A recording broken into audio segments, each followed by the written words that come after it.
Do you want to know how you can change your email address in DeepL? If yes, then this video is especially for you.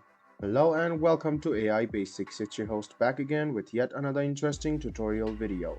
In this video, I'm going to teach you how you can change your email address in DeepL. Go ahead and open deepl.com on your Chrome or Edge browser and then log into your account. Now, go ahead and click on your profile and click on Account. You can see that there is an email address section and it describes about your email. Go ahead and click change, write down the new email you want to enter and then write down the password and then click change email. This way your email address will be changed. You can see that your email address has been changed and your new email address is being shown over here.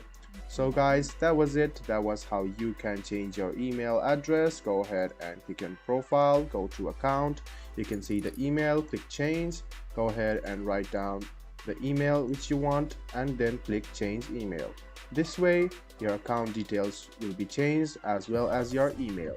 I hope this video about how you can change your email on DeepL was helpful for you. If you still have any kind of confusion, please do mention us on the comment section down below. Like the video, subscribe to the channel and do hit the bell button for more. Hope to see you in the next video as well. Until then, goodbye, take care and make sure you enjoy.